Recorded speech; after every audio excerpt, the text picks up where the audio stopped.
हमारा क्या होगा। और आज विषयों की आसक्ति हमारे प्राणों को ही तो ले रही है। लोनावाला में सेल्फी लेते भी विषयासक्ति ही तो दबा ले गए। थोड़े समय के लिए, थोड़े समय की विषयासक्ति उनके प्राणों को ले गई। आखिर होता क्यों है ऐसा? क्योंकि हमें वस्तु स्वरूप का स्पष्ट ज्ञान नहीं है। सुख है कहाँ, कैसे प्राप्त होगा, यह विधि का ज्ञान नहीं है। तो हम जो प्रयत्न करते हैं सुखी होने के नाम पे, वो हमें सुखी नहीं अपितु और अधिक दुखी कर देते हैं। सुखी होने के लिए पहले वस्तु का स्वरूप जानना होगा। वस्तु अनेकांतात्मक है। कैसे है? अनेकांतात्मक माने अनंत धर्मात्मक, अनंत गुणात्मक, अनंत शक्तियों का समूह है। उस अनेकांतात्मक वस्तु को समझने के लिए स्यादवाद शैली को विकसित किया गया। स्याद माने होता है किसी अपेक्षा से, और वाद माने होता है कथन। जो भी कथन किया जाता है वस्तु के बारे में, वो किसी एक अपेक्षा से किया जाता है, और उसको करने की मजबूरी यह है कि वस्तु को एक साथ कहा नहीं जा सकता, इसलिए हम क्रम से बताते हैं। और समझना है वस्तु, तो वस्तु को एक एक अंश से समझा जाता है, और उसकी विशेषताओं को समझ के, आत्मस्वरूप को समझ, उसकी विशेषताओं को समझ के उसका आश्रय लिया जाता है। और उस स्यादवाद का ही विस्तार है सप्तभंगी न्याय। स्यात् अस्ति, स्यात् नास्ति, स्यात् अस्ति नास्ति, स्यात् अवक्तव्य, स्यात् अस्ति अवक्तव्य, स्यात् नास्ति अवक्तव्य, स्यात् अस्ति नास्ति अवक्तव्य। नयों की चर्चा आती है। नय माने होता है दृष्टिकोण। वस्तु प्रमाण में संपूर्ण वस्तु का ज्ञान होता है। सम्यक ज्ञानम प्रमाणम, प्रमाण द्वारा समस्त संपूर्ण वस्तु का ज्ञान हो जाता है। लेकिन जब कहने में, शब्दों में बात आती है, तो उसको क्रम से कहा जाता है। तो उसको कहते हैं नय। नय माने होता है दृष्टिकोण। किसी एक दृष्टिकोण से उस वस्तु को कह रहे हैं, और उस दृष्टिकोण से वस्तु को समझ के अपना प्रयोजन साधना। क्या करना है? प्रयोजन साधना है। तो नयों के ज्ञान की सर्वाधिक आवश्यकता है, क्योंकि नयों के ज्ञान के बिना हम जिनवाणी के वास्तविक भाव को नहीं समझ सकते। एक बच्चा रात में 12 बजे आया, माँ जाग रही थी, दरवाजा खोला, और दरवाजा खोल के माँ ने कहा कहाँ गए थे? उन्होंने कहा माँ फिल्म देखने गए थे। अच्छा, फिल्म देखने गए, लो जो 50 रुपए, एक शोर देख के 12 से 3 तक। क्या बोले? 50 रुपए और पकड़ो, 12 से 3 का और देख के आओ। बच्चा देखने जाएगा कि नहीं जाएगा? बच्चा कहेगा मम्मी गलती हो गई, क्षमा कर दो, आगे से मैं फिल्म देखने नहीं जाऊंगा। मैं कह रही हूं ना कि जाओ 12 से 3 का देख के आओ। और बच्चा और ज्यादा क्षमा याचना करने लगता है कि नहीं नहीं मम्मी क्षमा कर दो, आगे से ऐसी गलती नहीं होगी। अगर बच्चा माँ का दृष्टिकोण ना समझे, माँ कह रही है कि जाओ, जाओ का अर्थ किसी डिक्शनरी में लिखा मिलेगा आपको कि नहीं जाओ। इस वर्ड के किसी भी शब्दकोश में क्या जाओ का अर्थ नहीं जाओ कहीं मिलेगा आपको? लेकिन ये बच्चा कौन से वर्ड शब्दकोश से छांट के लाया है? ये माँ के अभिप्राय को जानता। क्या कहा? ये माँ के अभिप्राय को जानता है। हम ऐसे दुर्भागी हैं कि हमें अपनी माँ की भाषा ही समझ में नहीं आती। जिनवाणी माँ की भाषा समझ में ना आए, थोड़ा तो करवा हम कैसे हित करेंगे? हित करने के नाम पे अहित तो कर सकते हैं, लेकिन हित तो नहीं साध सकते। लोक में माँ बच्चे को मार रही है, हट जा मेरी नजरों से, मार रही है, पीट रही है, चल, होते से क्यों नहीं मर गया, वो झटका झटका के फेंक रही है, उसके बाद भी माँ से लपड़ रहा है बच्चा। और बगल में मौसी खड़ी है, ओ मेरा बेटा आ लड्डू खिलाएंगे, मौसी के पास नहीं जा रहा बच्चा। जी क्या है, माँ इतनी बुरी तरह से पीट रही है, बुरी तरह से मार रही है उसको, झटका के ऐसे दूर फेंक रही है,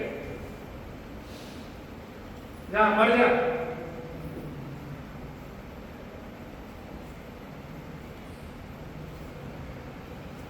कौन बता रहा था? तुम बता रहे थे चेतन कि कोई मोमडल से महिला हैंडपंप में पानी वानी भरेगी तो बच्चा वाला परेशान कर रहा है, मैं तेरी गर्दन काट दूं। अब फिर से तुमने अगर कुछ बात मत कर, उतने में बच्चा गिर पड़ा, बेटा लग तो नहीं गई, अभी क्या कह रही थी? गर्दन काट दूंगी तेरी, गर्दन काट दूंगी तो मतलब गर्दन काट दूंगी निकलेगा, रिपोर्ट कर ले बच्चा और पुलिस में चला जाए कि माँ ने धमकी दी है, आज की गर्दन काट दूंगी। माँ की भाषा को समझना बहुत जरूरी है, और आज हमारे यहाँ विवाद का मूल कारण यही है कि हम माँ की भाषा को नहीं समझते। जगत में की माँ की भाषा को तो समझ जाते हैं, लेकिन जगमाड़ी माता की भाषा को नहीं समझते, और हम लड़ पड़ते हैं उन अंधों की तरह जो 6 अंधे हाथी के किसी एक अंग को ही संपूर्ण हाथी मान के आपस में वचन विवाद कर रहे हैं।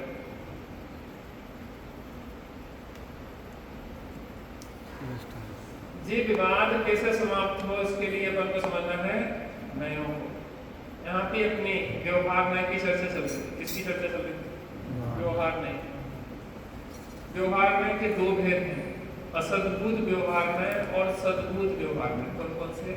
असद्भुत व्यवहार न्याय और सद्भुत व्यवहार। कौन कौन से? असद्भुत व्यवहार न्याय और सद्भुत व्यवहार। कौन कौन से? असद्भुत व्यवहार ने सद्भुत व्यवहार ने। पीछे से बात नहीं आ रही। कौन कौन से? असद्भुत व्यवहार दिख रहा है ना हम लोग, स्पष्ट है बहुत एकदम से। बनाने वाले ने बहुत मेहनत की है। ये प्रकाश और पूजा छावड़ा जो इंदौर के हैं, जे अमेरिका में नौकरी करते हैं, माइक्रोसॉफ्ट जो अमेरिका की कंपनी है, शायद उसमें सॉफ्टवेयर इंजीनियर थे प्रकाश और विकास, और वो वहाँ से नौकरी छोड़ के आ गए काय के लिए? अपनी आराधना करने के लिए। हमें लगता है कि भैया हमें तो बहुत समस्याएं हैं, काम है, ये है, वो है। नव नए पति पत्नी दोनों ने क्या किया?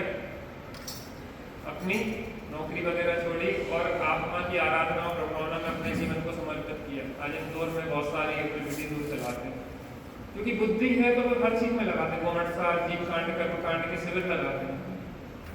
हम आपसे कहते हैं कि आप लोग क्या करें, जबकि आपके पास बहुत कुछ व्यवस्थाएं हैं, आप अपने जीवन को इस तत्व ज्ञान में लगाओ, तत्व ज्ञान को करो और कराओ। ये हमारे जीवन का लक्ष्य होना चाहिए। हमारी बुद्धि जितनी है, हम अपनी बुद्धि को उसमें लगा दें, उससे क्या हो रहा है कि अपने लिए भी कल्याणकारी, की सुपर कल्याणकारी बात है। तो उनने ये बनाई है स्क्रिप्ट आगम के आधार से, उनके घर की व्यवस्था कोई भी नहीं है। तो व्यवहार में ये 2 भेद हैं, असद्भुत व्यवहार में और सद्भुत व्यवहार में। असद्भुत का तो मैंने देखा था, आ माने नहीं, सद माने सत्ता, भूत माने होना। जो वस्तु की सत्ता में नहीं होता है, क्या कहा?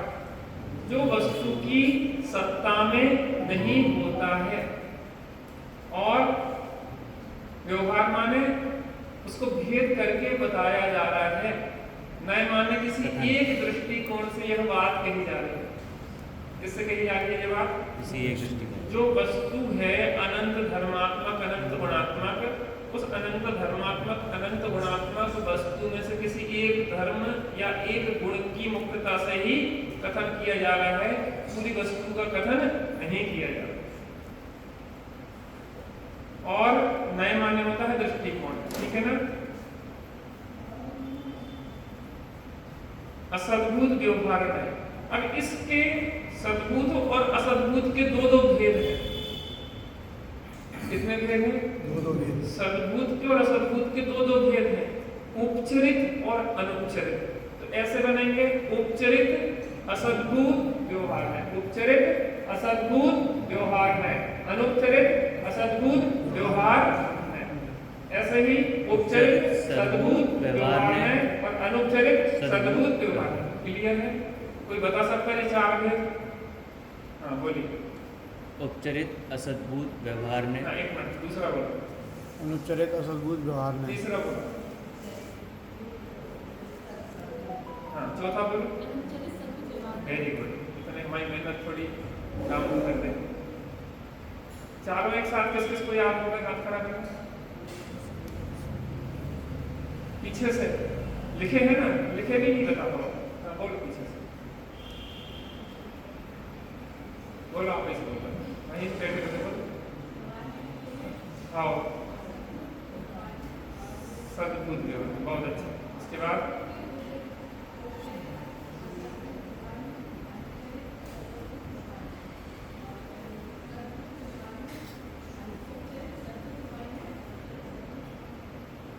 ठीक, बहुत बढ़िया। चलिए, अब अपन यहाँ पे देख रहे थे उपचरित असद्भुत व्यवहार का विषय क्या? उपचरित असद्भुत व्यवहार का विषय क्या है? उपचरित माने होता है हम जिसका कथन कर रहे हैं वो उपचार से कर रहे हैं। असद्भुत का अर्थ होता है जो वस्तु की बात कर रहे हैं उस वस्तु की सत्ता में यह नहीं है। व्यवहार माने भेद करके कथन कर रहे हैं, नए माने किसी एक दृष्टिकोण से कथन कर रहे हैं।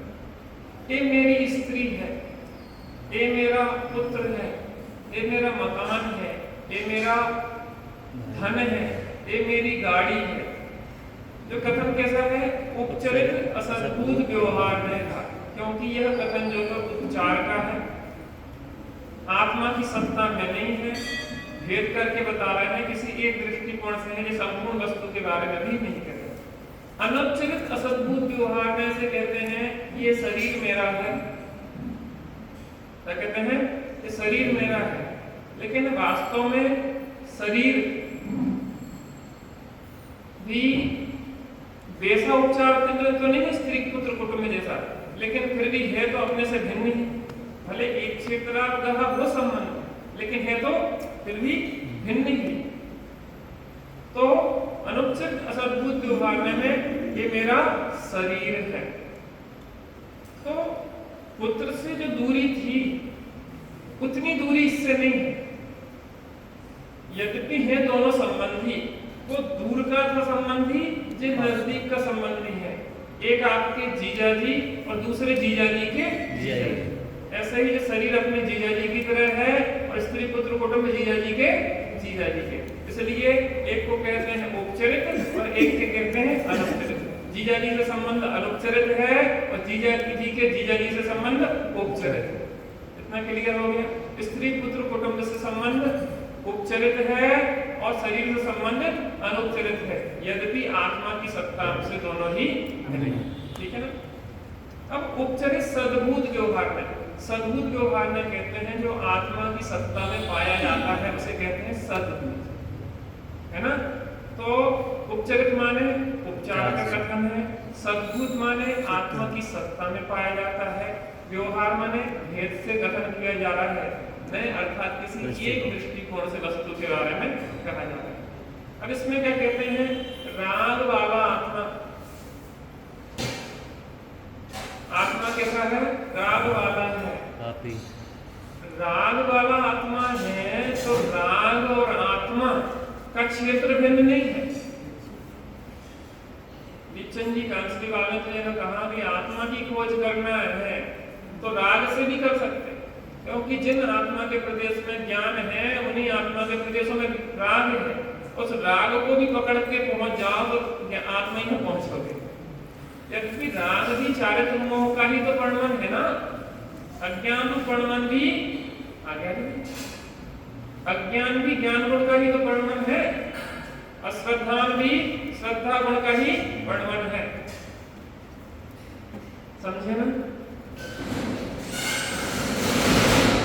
तो जो राग वाला आत्मा कह रहे हैं वो राग आत्मा की सत्ता में तो होता है ना।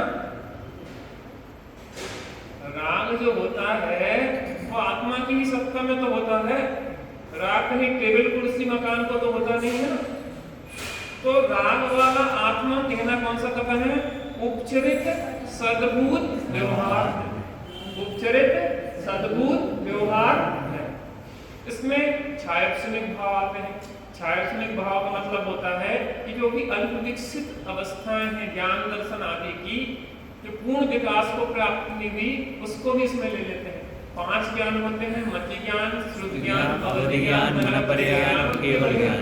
तो इसमें 4 ज्ञान जो अल्प विकसित है, मति ज्ञान, श्रुति ज्ञान, अवधि ज्ञान, मनोपरि ज्ञान, वो इसमें आ जाएंगे उपचरित सद्भूत व्यवहार में। तो 2 पार्ट होगा, राग आदि विकारी भाव भी इसमें आ जाएंगे और अल्प विकसित छायाक्षणिक भाव भी इसमें आ जाएंगे।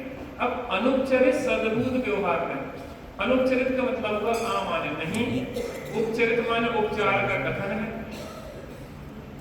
अब रागादि से उपचरित भाव है ना, लेकिन ज्ञानादि से अनुपचरित है संबंध।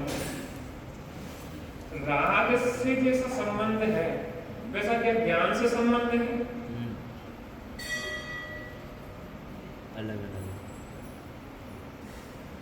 राग से जैसा संबंध है वैसा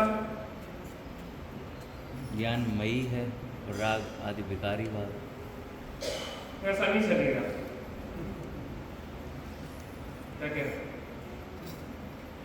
ऐसा नहीं चलेगा। हम नहीं करेंगे।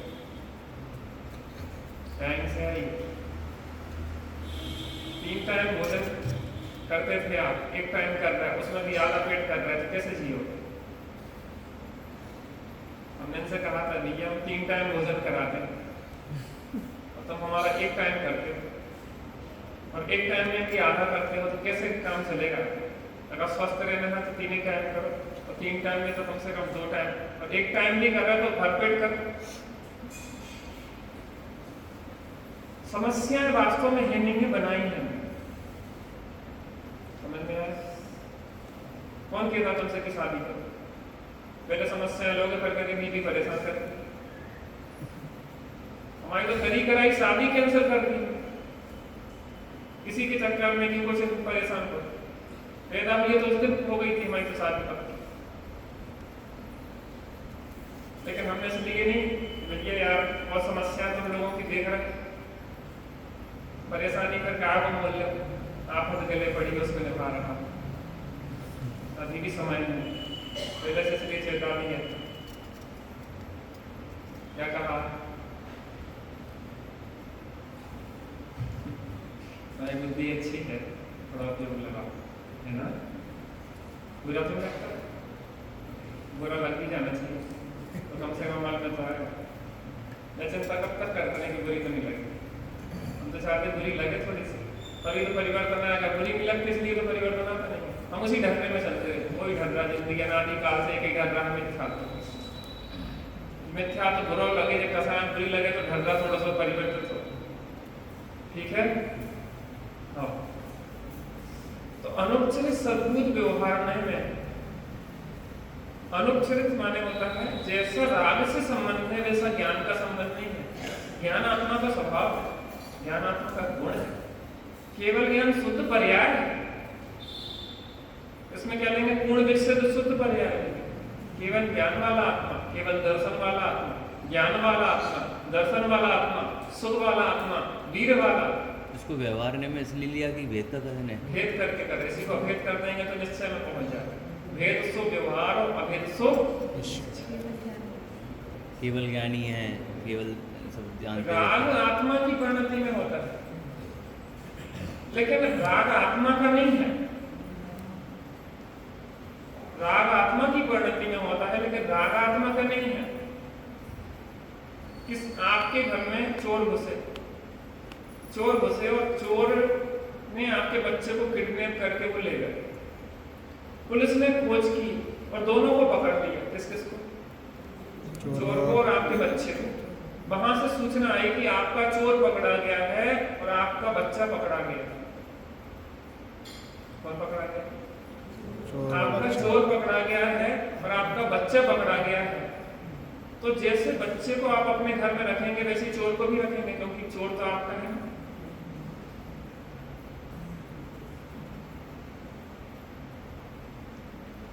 जैसा बच्चा वैसा चोर। भाषा तो एक ही सी है ना।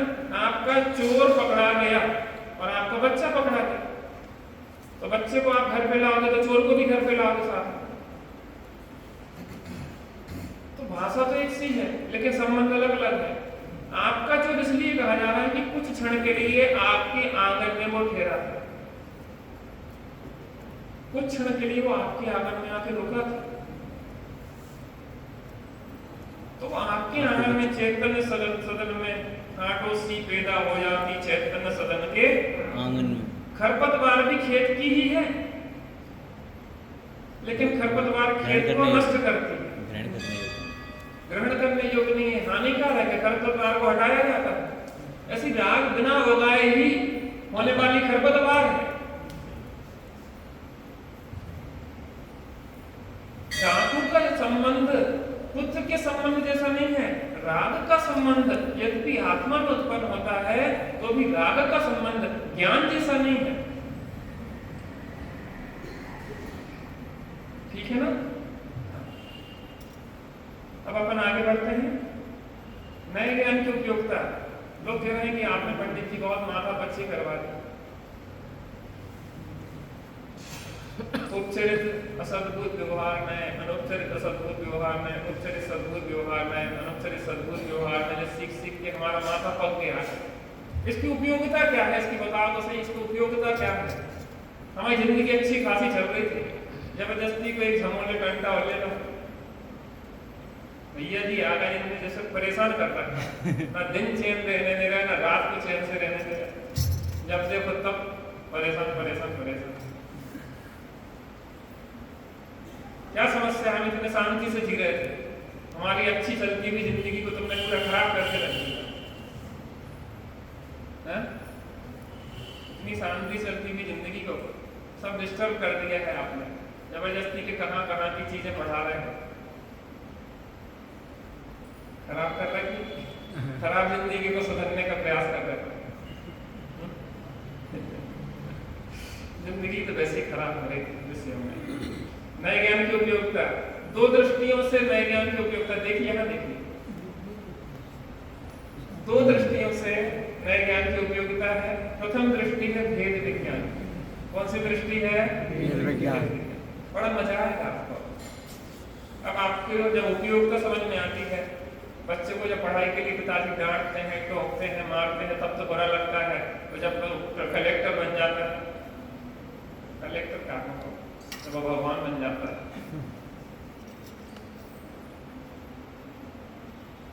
कितने पाप होते हैं बड़ी बड़ी पोस्टों में।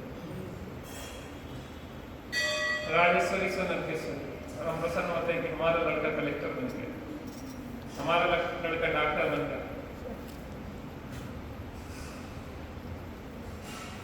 चलो ज्यादा विस्तार है।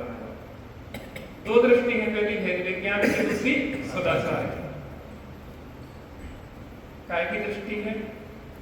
नए ज्ञान को समझने के क्या है? उपयोगिता बता रहे हैं।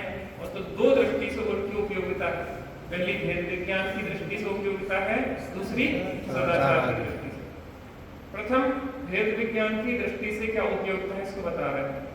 बहुत अच्छी है, ग्रुप पे डली है, आप लोग उसको व्यक्तिगत भी पढ़िए। अभी जैसे अपन ने पढ़ लिया ना, तो आप बार बार पढ़ोगे तो वो विषय बहुत स्पष्ट होता चला जाएगा, है ना? मैंने आपको शिविर में एक चीज कही थी कि आत्मा की खोज करना है और लोकाकाश से लोकाकाश पे आप कैसे कैसे आना है। वो मैंने बाद बीच में अधूरी छोड़ दी थी, क्योंकि मेरे दिमाग में था कि मैं इसको पूरा पढ़ाऊँ, इसलिए अब दो विषय यहाँ पे आ रहा है। कैसी उपयोगिता है इसकी? प्रथम भेद विज्ञान की दृष्टि से देख रहे हैं। कि आत्मा की खोज के लिए इन समस्त नयों की क्या उपयोगिता है। ठीक है, उपचरित असद्भुत व्यवहार में सबसे पहला और था ना, कौन सा था? उपचरित असद्भुत व्यवहार में। इसकी उपयोगिता है, ये क्या बताता है कि आत्मा को हमें खोजना है। किसको खोजना है?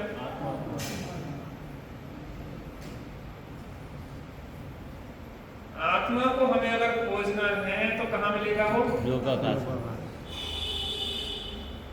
कहाँ मिलेगा? लोकाकाश। हम अलोकाकाश में खोजने जाए तो मिलेगा कि नहीं मिलेगा? नहीं मिलेगा। क्रांतिकारी जी, ऐसे क्रांति नहीं आएगी जीवन में। अंदर में क्रांति लाना है, थोड़ा समय से आना होगा। गाड़ी आजकल बरसात के कारण लेट चलती है ट्रेन। भाई साहब की ट्रेन 5 घंटे लेट, इसलिए समस्त ट्रेनें इस समय की क्या चल रही हैं, यही में समय निकल जाए। अपन देखो ही ना।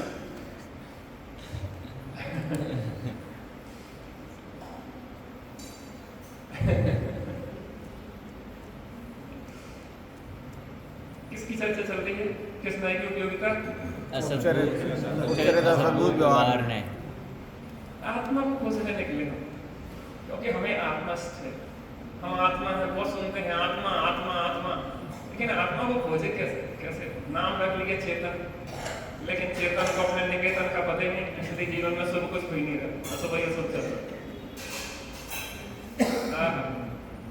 तो आत्मा को खोजने गए तो हम अलोकाकाश में खोज रहे थे कि कहाँ मिलेगा। अलोकाकाश में आत्मा होता है क्या? जीवादि क्षेत्र में कहाँ होते हैं? लोकाकाश। लोकाकाश में। तो वहां पे लोकाकाश में खोजो। अब इस उपचरित असद्भुत व्यवहार में की होएगा क्या? जो बात ये करना ना पड़ेगा। तो लोकाकाश बहुत बड़ा है, बहुत बड़ा है लोकाकाश। तो विस्तार को कुछ कम करो ना। लोकाकाश में भी कहाँ का खोजे? 343 धनराजी प्रमाण जो लोकाकाश। ऊर्ध्व मध्य अधोलोक में विभक्त है लोकाकाश। नीचे 7 नरक पृथ्वियां हैं, ऊपर इतने 16 स्वर्ग हैं, ग्रेवक आदि है, विमान, बहुत कुछ है। मध्य लोक में संख्या 20 समुद्र है। अब इस लोकाकाश में इतना लंबा चौड़ा आपने एरिया दे दिया है। पहले तो अलोकाकाश में खोज रहे थे, तो आपने कहा लोकाकाश में खोजे, लेकिन लोकाकाश भी कोई छोटा तो है नहीं, लोकाकाश भी बहुत बड़ा है। तो मैंने कहा कुछ विस्तार कम करो ना, यानी कि हम करते हैं। अब आ गए अपन अनुपचरित असद्भुत व्यवहार में। किस पे आ गए? पहले उपचरित असद्भुत व्यवहार में थोड़ा सा और उस पे और अपन पहले नए में थोड़ा सा और काम कर ले, है ना? विस्तार को थोड़ा और कम करें। लोकाकाश में भी देखा तो ऊर्ध्वलोक और अधोलोक में खोज रहे थे, नहीं है। तो हमने कहा कि मध्यलोक में मिलेगा। मध्यलोक भी बहुत बड़ा है, संख्या द्वीप समुद्र, तो जम्बू द्वीपे, आर्यखंडे, भारतवर्षे, भरत क्षेत्रे, भारतवर्षे और उत्तर प्रदेशे, जसवंत नगरे और मंदिरे, जिन मंदिर। यहाँ तक ये नहीं आया, मैं इसको मैं क्लोज कर दिया। जिन मंदिर तक ले आया जिन। कितना उपयोगी है भाई साहब, आत्मा की खोज में बहुत उपयोगिता है इसकी। लेकिन अभी भी बहुत विस्तार है, अभी भी जिन मंदिर इतना बड़ा है। कहाँ खोजे जिन मंदिर में? इतने बड़े जिन मंदिर में भी जसवंत नगर का जिन मंदिर का विस्तार है, तो यहाँ से वहां तक पूरा कर। यहाँ की समृद्ध समाज है, पैसा से नहीं, संस्कारों से।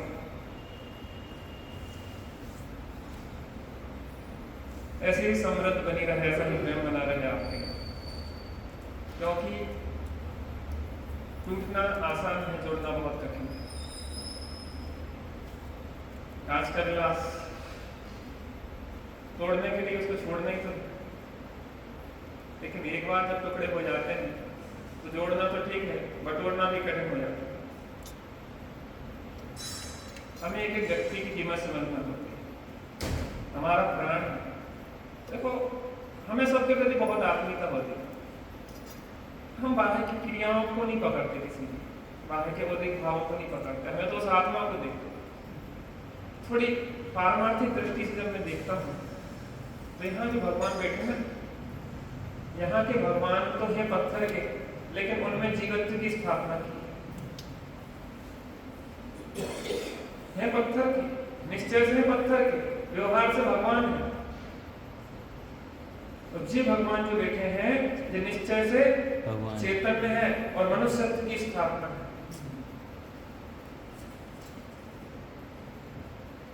हमें किन भगवान को प्रमुखता देना चाहिए? थोड़ी क्रिया यहाँ की वहां करते हैं, उस भगवान पे चढ़ बैठते हैं। कौन से? चेतन भगवान पे। अरे तुमने तो सब भ्रष्ट कर दिया। क्या भ्रष्ट कर दिया? अरे योग विधि करना चाहिए, इसका कोई निषेध थोड़ी ना है, लेकिन उसके ऊपर तुम चढ़ बैठे हो, उसके साथ दुर्व्यवहार कर दिया, उस भगवान को दुखी कर दिया है आपने। उसके परिणाम क्लेशित कर दिए। आपको सिखाना भी है तो प्रेम से सिखाया जा सकता है। जड़ भगवान के लिए चेतन भगवान का तिरस्कार करोगे, हमें तो कोई पराया नहीं दिखता। हम कहते कोई भी हो, चाहे मोहनदास हो चाहे कोई हो, बहुत आदमी का सब जीव है। हमें तो एक इंद्री दो इंद्री रास्ता में कोई जीव पड़ा मिल जाए तो हमें लगा कि बेचारे को हम क्यों इन भेदभावों से देखते रहते हैं? बाहर से इन बाहर की द्वेषों से कब तक देखते रहेंगे? जब जीव दृष्टि होती है तो सब में आदमी का नेत्री भाव जगत में मेरा सब जीवों से नित्य रहे। दीन दुखी जीवों पर मेरे उससे करुणा सुख बहे। दुर्जन क्रूर कुमार रतों पर क्षोभ नहीं मुझको आवे। साम्य भाव रखूं मैं उन पर ऐसी परिणति हो जाए। गुणी जनों को देख हृदय में मेरे प्रेम उमड़ आवे। बने जहाँ तक उनकी सेवा करके यह मन पाऊं। मैत्री भाव द्रव्य दृष्टि से देखते हैं तो सब जीव दिखाई देते हैं, सबके प्रति मैत्री।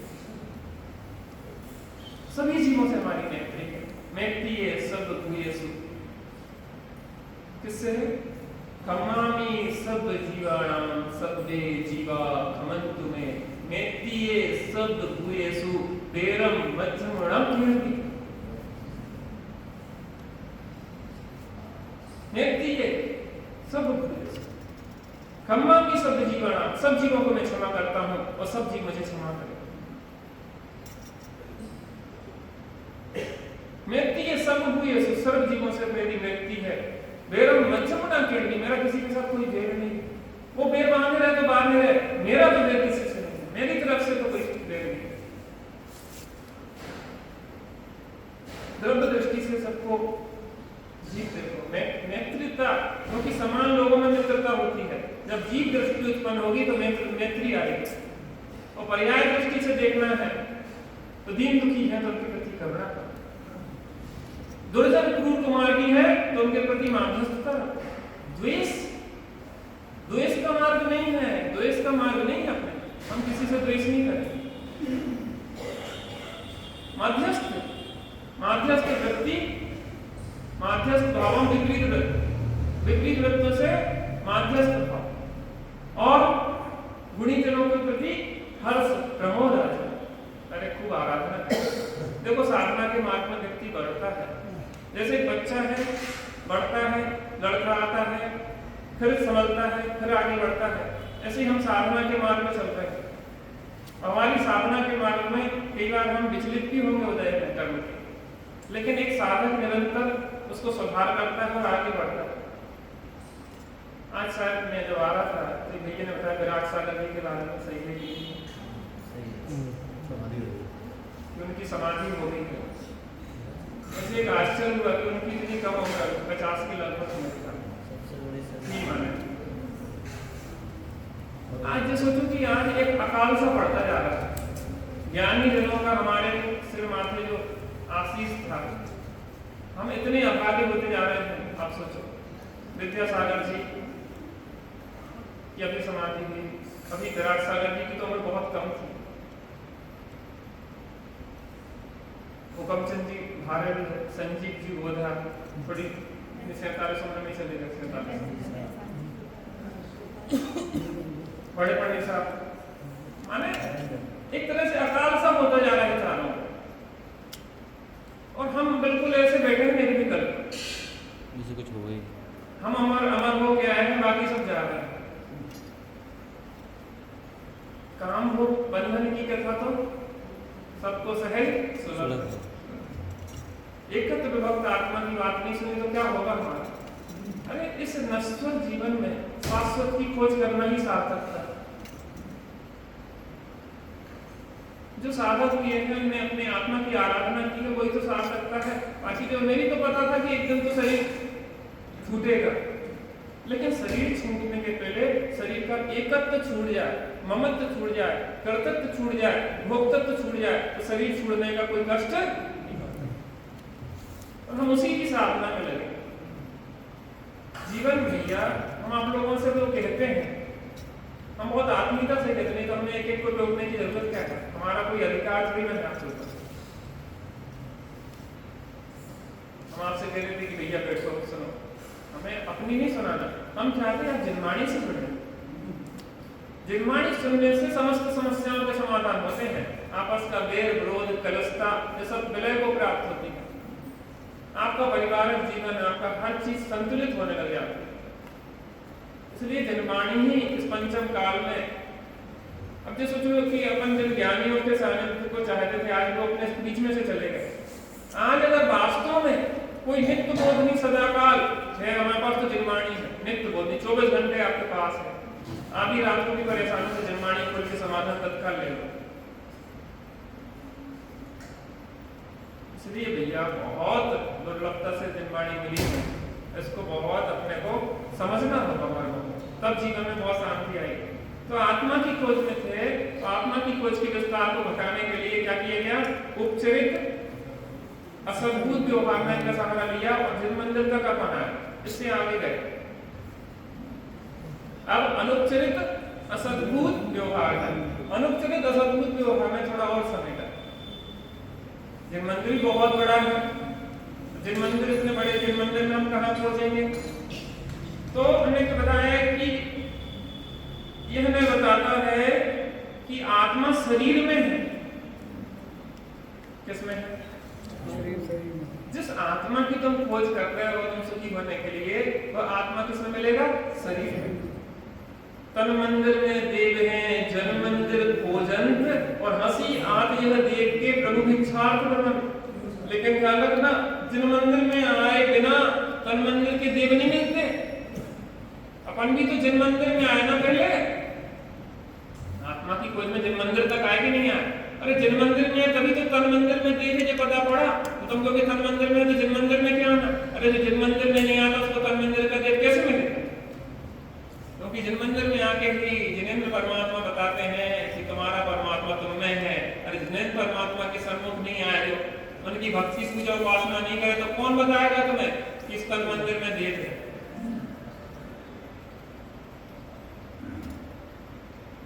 तो उपचरित सद्गुरु व्यवहार में कह रहे हैं कि ये भगवान है, देवसात गुरु तुम्हारे हैं। कभी भी कुगुरु कुधर्म का शरण नहीं लेना। संकल्प होना चाहिए कि कितनी स्थिति प्राण भी चले जाए तो भी कुगुरु कुदेव कुधर्म की शरण नहीं लेंगे। सच्चे देवसात गुरु की शरण है। ये कहता है उपचरित सद्गुरु।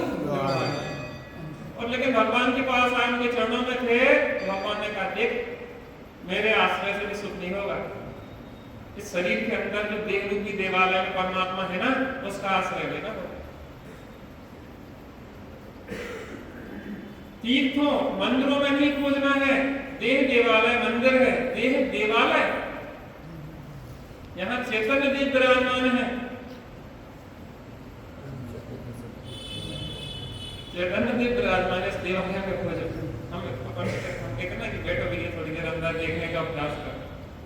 अंदर में मास मज्जा थोड़ी ना दिखा रहे, इसके अंदर जो अमूर्तिक चेतन सत्ता है उसके देखने का अभ्यास कर। पहले कहां तक ले आया था? जिन मंदिर तक। अब कहां ले आया? तन मंदिर तक। कौन सा नए? अनुचरित असद्भुत व्यवहार। शरीर में आत्मा बताने का क्या ध्येय? खोज शरीर के घेरे में लाना। अलोकाकाश से खोज शुरू की थी, पहले मैंने जिन मंदिर तक ले आया और दूसरा मैं कहां ले आया? शरीर के घेरे तक। क्या ध्येय? नहीं, मंदिर कहने से शरीर की सेवा करना ध्येय नहीं है। तन मंदिर को कह दिया तो भैया अब शरीर ही को संभाल कर, इसका लक्ष्य ये नहीं है। आत्मा की खोज अगर करना है तो शरीर रूपी देवालय में ही करना होगी। तो यहाँ पे मंदिर कहने से शरीर की सेवा कराना, एकत्व ममत्व कराना लक्ष्य नहीं। हेयता, अनुपचरित असद्भुत व्यवहार ने की हेयता, उपयोगिता है और हेयता है। प्रथम पद में जो उपयोगी है, आगे के पद में वही हेय हो जाता है। आपको ऊपर चढ़ना है तो सीढ़ी को पे चढ़ना भी है और सीढ़ी को छोड़ना भी है, दोनों ध्यान रखना पड़ेगा। मखानी में अगर मखना है तो एक को ढीला करना पड़ेगा और एक को टाइट करना पड़ेगा, तब वो आपको मक्खन मिलेगा। जे जहां साधक थे तेही तहां बाधक थे, बाकी राग देश की कथा की कौन बात है। पिता की उंगली पकड़ के कन्या जा रही थी और पिता ने क्या किया? जाके पति की उंगली पकड़ा, बेटा हमारी सीमा यहीं तक है, अब आगे की यात्रा इनके साथ करना है, इनके साथ करना है, इनके साथ करना है। पिता की उपयोगिता है कि नहीं है? है ना उपयोगिता। अगर पिता का हाथ नहीं पकड़ोगे तो पति तक कैसे पहुंचोगे? लेकिन कब पकड़ना कब छोड़ना है? पति का हाथ पकड़े बिना पिता को छोड़ना है कि पति का हाथ पकड़ के पिता को छोड़ना है? स्वरूप में स्थिरता से देवसाद गुरु को छोड़ना है कि स्वरूप की स्थिरता के बिना देवसाद गुरु को छोड़ देते? अक्रम नहीं होना चाहिए। हेयता, अनुपचरित असद्भुत व्यवहार ने की। आत्मा शरीर में है पर शरीर आत्मा नहीं। आत्मा कहां मिलेगा? शरीर में, लेकिन शरीर आत्मा बिल्कुल भी नहीं। शरीर और आत्मा की व्याप्ति एक तरफा ही है।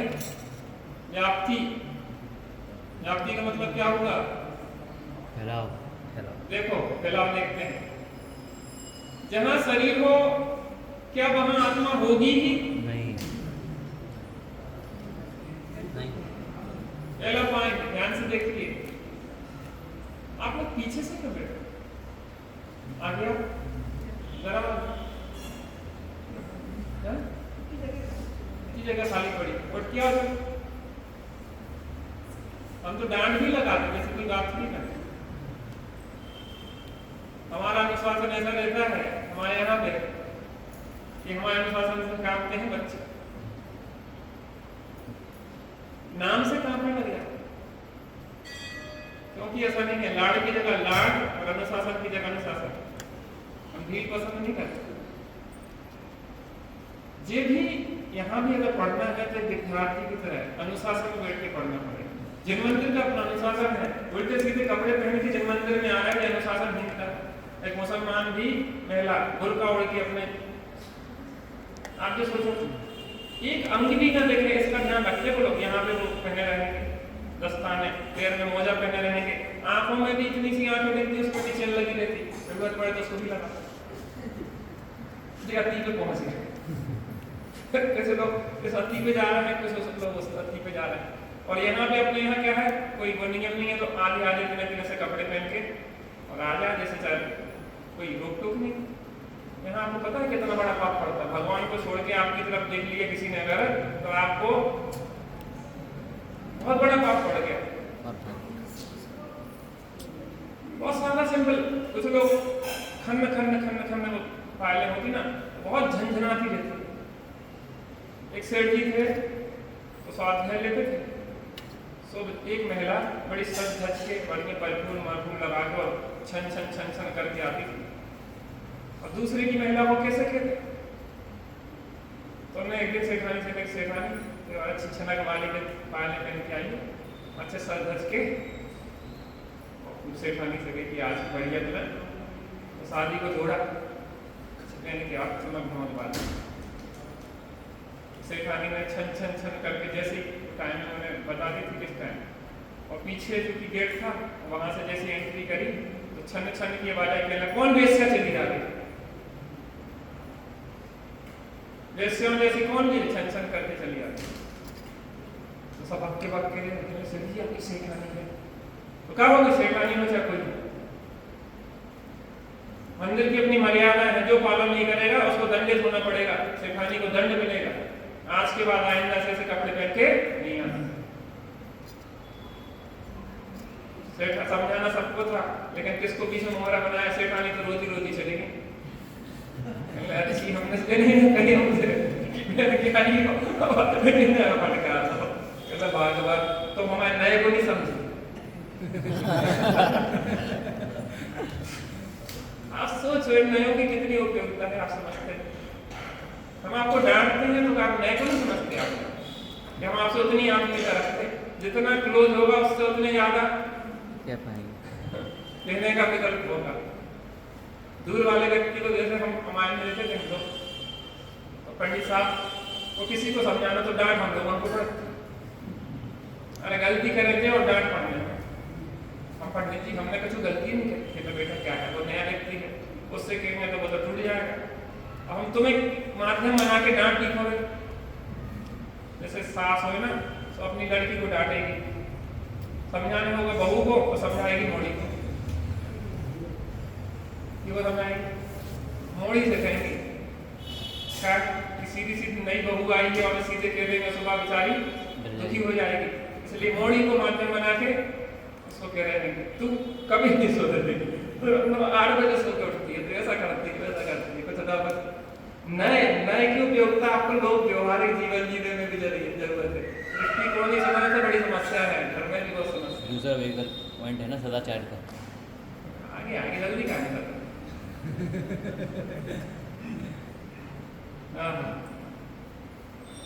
व्याप्ति की चर्चा चल रही जहाँ शरीर हो क्या वहाँ आत्मा होगी ही नहीं क्योंकि मुर्दा जो है शरीर है वहाँ पे शरीर तो है लेकिन आत्मा नहीं है एक तरफा व्याप्ति है दो तरफा नहीं है जहाँ जहाँ शरीर हो वहाँ वहाँ आत्मा होगी कि नहीं होगी नहीं हो जरूरी है जरूरी नहीं है हो भी सकती और नहीं है दूसरी जहाँ जहाँ आत्मा हो क्या वहाँ शरीर होगा नहीं क्योंकि सब तो भगवान के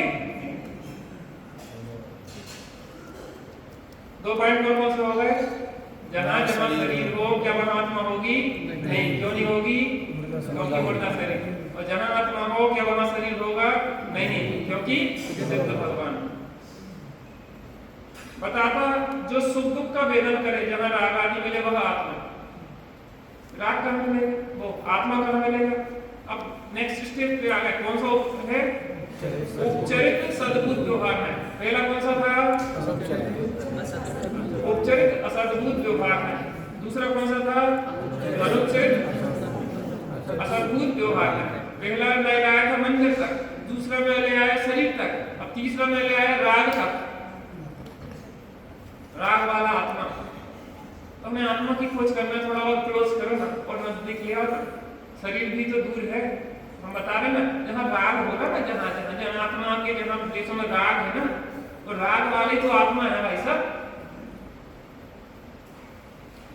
कौन है आत्मा राग देश माइक को होते क्या टेबल को होते क्या राग और हम बताते ना हमारी चाबी को बहुत राग होगा ताले से इसको राग हो गया छोड़ ही नहीं रही भैया से राग हो गया अच्छा हमसे राग हो गया मकान को भी होके साथ में आएगा आप बोले भैया जी कैसी बात नहीं कर रहे दिमाग सही है कि नहीं राग जड़ में होता कि चेतन में होता हम कहें कि हमें आप लोगों से बहुत राग हो गया तो आपको समझ में आएगी लेकिन चाबी को राग आपसे हो गया समझ में नहीं आएगा हाँ तो क्या कह रहे कौन सा है उपचरित सद्भुत व्यवहार है बताता जो सुख दुख का वेदन करे जहाँ राग आदि मिले वह आत्मा जो सुख दुख का वेदन करता है ना कौन करता सुख दुख का वेदन जड़ करता कि चेतन चेतन आत्मा करता है इसकी उपयोगिता है इसकी हे का उपयोगिता भी बताना है और हेता भी बताना है, क्योंकि उपादेयता भी है और हेता भी है, दोनों पक्ष रखना पड़ता है। राग आदि की व्याप्ति आत्मा के साथ एक तरफा है। जिस राग वाला आत्मा कहा है, लेकिन राग की भी व्याप्ति घटित की थी ना शरीर और आत्मा की, तो वो व्याप्ति उसमें कैसे घटित होती है? इसमें भी घट रही है, तो एक तरफा घट रही है। कैसे घट रही है? जहां राग आदि हो, क्या वहां आत्मा होगी कि नहीं होगी? जहां राग आदि हो वहां आत्मा होगी कि नहीं होगी? पक्का है। जहां राग आदि है वहां आत्मा होगी कि नहीं होगी? और जहां आत्मा हो वहां राग आदि होंगे कि नहीं होंगे? जरूरी नहीं, हो भी सकते और नहीं भी हो सकते। कैसे? अरिंद भगवान के आत्मा तो है लेकिन राग नहीं है, सिद्ध भगवान की आत्मा तो है लेकिन राग नहीं है, तो इसकी व्याप्ति एक तरफा घटती है, दो तरफा नहीं घटती। कैसे घटती है दो तरफा? एक तरफा आत्मा होगी ही होगी, ठीक है। दूसरी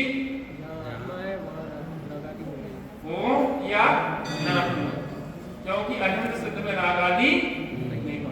बहुत बढ़िया। अब कौन सा आ गया? लास्ट इसका फिर, ठीक है ना? कौन सा आ गया? इसकी उपयोगिता बताता, जहां ज्ञान दर्शन सुख विद्या आदि मिले बता, जिन्हें बिल्कुल क्लोज लाए, अपने गुणभेद करके बता रहा। वो जहां ज्ञान है ना वो आत्मा है, जहां दर्शन है ना वो आत्मा है, जहां सुख है ना वो आत्मा है, जहां वीर्य आदि गुण है ना वो आत्मा है। ज्ञान की व्याप्ति आत्मा के साथ दो तरफा है। ये व्याप्ति दोनों तरफ से घटित होती है। समझ में आ रहा ना? फोर्थ नंबर करना है, ठीक है ना? पहला न्याय क्या कह रहा था? स्त्री पुत्र कुटुंब हमारे हैं। दूसरा न्याय क्या कह रहा था? शरीर हमारा है। तीसरा न्याय कह रहा था राग आदि हमारे हैं, और चौथा न्याय कह रहा है ज्ञान आदि हमारे हैं। क्लोज आने का आत्मा की खोज कर रहे हैं। बहुत बढ़िया। ज्ञानादि की व्याप्ति आत्मा के साथ दो तरफा है। जहां ज्ञानादि हो, क्या वहां आत्मा होगी भी? होगी। और जहां आत्मा हो वहां क्या ज्ञानादि होंगे भी?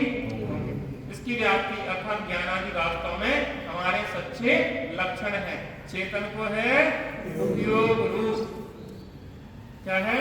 चेतन को है उपयोग लक्षण। हेता, इसकी हेता क्या है? ज्ञानादि के भेद को ग्रहण कराता है। आत्मा की प्राप्ति अखंड आत्मा के लक्ष्य से होती है। सातवीं गाथा है समय सारणी की, नहीं ज्ञान नहीं दर्शन, बस एक ज्ञान भाव। तो क्या आत्मा में ज्ञान दर्शन सुख आदि नहीं है तो, लेकिन भेद विकल्प जब तक रहेंगे आत्मा की अनुभूति नहीं होगी। आप चिंतन करते रहे,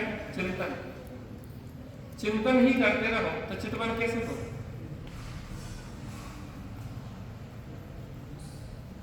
चिंतन ही करते रहो तो चिंतन कैसे होगा? लेकिन चिंतन किए बिना भी चिंतन कैसे होगा? तो प्रथम पद में चिंतन की उपयोगिता है, लेकिन चिंतन को छोड़ के स्वरूप में स्थिर हो जाओ तो चिंतन होगा, तो चिंतन अपने आप विलय को प्राप्त होगा। कितनी उपयोगिता है। अलोकाकाश से शुरू किया था, जिन मंदिर तक ले आया पहला में। कौन सा नाम क्या था उसका? उपचरित व्यवहार में। दूसरा में शरीर तक लाया, कौन सा? अनुच्छेदित असद्भुत व्यवहार में। आपको सबको याद हो, आपके जीवन भर की कुंजी है। सुमन भाई साहब ने लगभग 20 साल पहले पढ़ाए थे, रानीपुर आए थे, हमने एक दिन में वो पूरा समझाया था। तब उतना समझ में नहीं आया, लेकिन धीरे धीरे समझ में आते चले जाए। पहली बार में आप लोगों को एकदम से नहीं आएगा, लेकिन फिर भी आता जा रहा है। हमारी अपेक्षा बहुत कुछ आ गया, हमें तो नहीं आया जितना आपको समझ में आता। तीसरा में और नजदीक, जहाँ राग आदि होते हैं वो आत्मा, और क्या बोले उसको?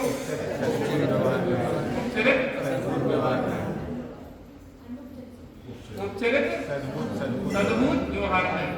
और उसके और नजदीक ले आए, जहाँ ज्ञान आदि होंगे। ज्ञान वाला आत्मा, दर्शन वाला आत्मा कहाँ पे आ गए? अनुच्छेदित सद्भुत व्यवहार में। इन सब की क्या हुआ?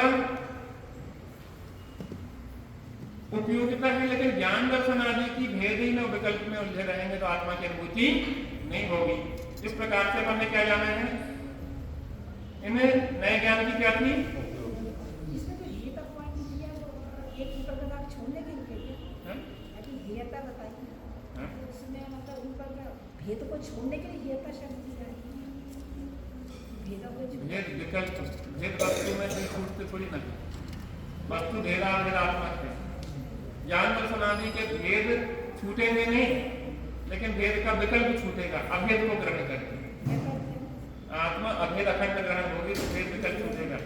आज हमने क्या को देखा, आत्मा की खोज के लिए नयों की क्या उपयोगिता है, इस विषय पे आज चर्चा की है।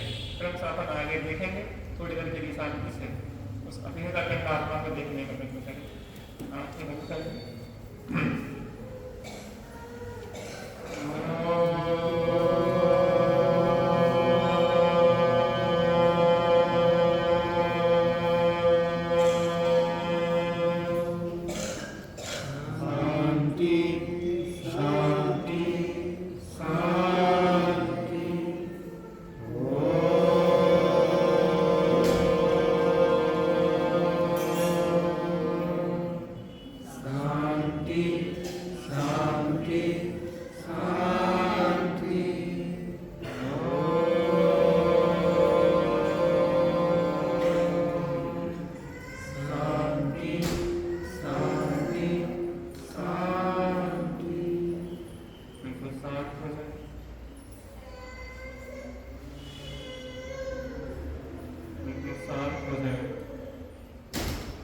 देहरूपी देवालय में जो स्थित शुद्धात्मक है, जो ज्ञान दर्शन आदि अनंत गुणों का पिंड है,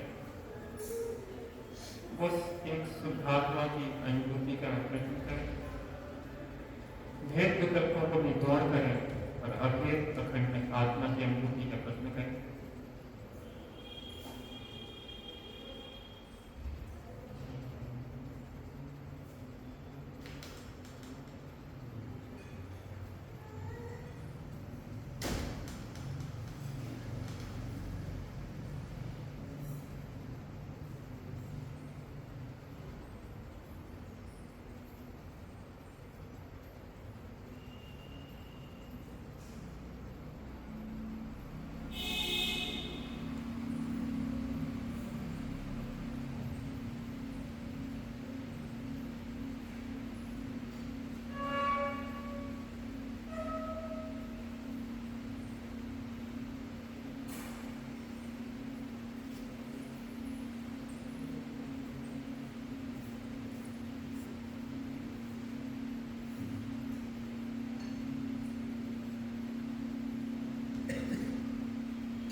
देवालय में जो परमात्मा विराजमान है, एक बार उसके दर्शन करें। जिसके श्रद्धान का नाम, जिसके दर्शन का नाम सब में दर्शन है, जिसके ज्ञान का नाम सब में ज्ञान और जिसमें स्थिरता का नाम सब में चारित्र है, ऐसे उस परमात्मा के गुरु